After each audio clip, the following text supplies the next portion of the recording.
Dear friends, एक बार एक लड़का बहुत ही परेशान रहता था। वो इस बात से परेशान रहता था कि उसके जीवन में एक समस्या आती थी, वो उससे छुटकारा नहीं मिलता था और एक नई समस्या आ जाती। तो वो इसी बात से परेशान रहता था कि मुझे कोई ना कोई परेशानी सदा घेरे रहती है और मुझे उसका कोई समाधान नहीं मिलता। ऐसा मेरे साथ क्यों होता है? वो बहुत ही दुखी और परेशान था। उसे एक पता लगा कि एक साधु महात्मा बहुत ही पहुँचे हुए हैं। वो उनके पास गया और उनसे जाकर अपनी मन की व्यथा बताई कि मैं एक समस्या को सुलझाता हूँ, दूसरी समस्या मेरे सामने आकर खड़ी हो जाती है। मैं अपने जीवन में इसका समाधान कैसे करूँ? उस साधु महात्मा ने कहा कि तुम चिंता मत करो, तुम्हारे प्रश्न का उत्तर मैं तुम्हें अवश्य दूंगा और इसका समाधान भी अवश्य दूंगा। उन्होंने कहा कि जाओ, रात होने को है और मेरा एक ऊँटों का काफिला है, 100 ऊँट हैं वहाँ पर, और उसमें जाकर तुम्हें रात बितानी है और वहीं सोना है। और तुम्हें सोना तब है जब वो सारे के सारे ऊँट सो जाएं। तुम्हें बारी बारी जैसे भी करके उन ऊँटों को सुला के और तब सोना है, जब तक वो नहीं सोते तुम नहीं सोओगे। उसने कहा ठीक है, मैं कोशिश करूँगा। वो गया, उस काफिले के बीच में जाकर उसने बारी बारी से ऊँटों को सुलाने का प्रयत्न करने लगा। एक ऊँट को सुलाता, दूसरा खड़ा हो जाता, दूसरे को सुलाता, तीसरा खड़ा हो जाता। रात भर उसका यही प्रयत्न चलता रहा और ऊँट जो है वो बारी बारी से कभी उठ खड़े होते, कोई कोई सो जाता और कुछ खड़े खड़े सो जाते।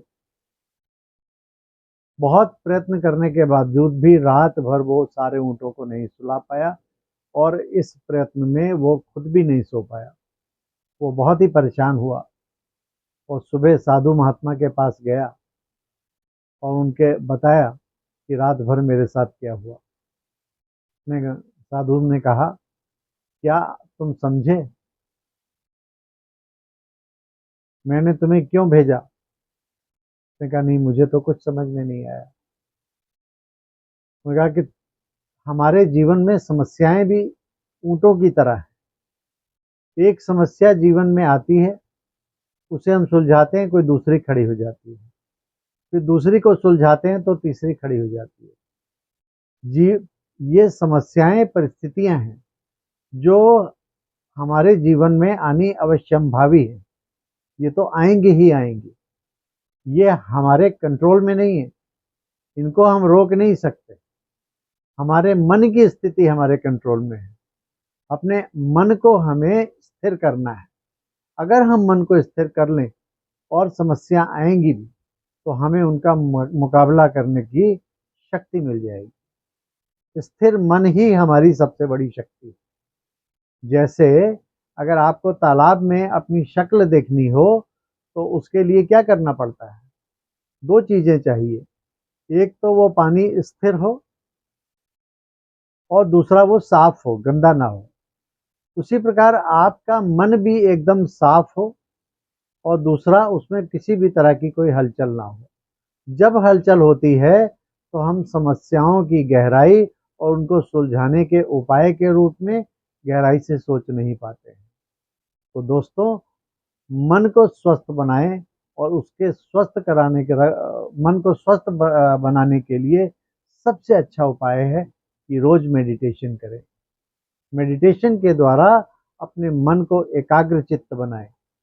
एकाग्र चित्त जब हम मन बनाएंगे तो हमारा मन शांत हो जाएगा और शांत मन ही सही विचार और सही समाधान खोज पाता है।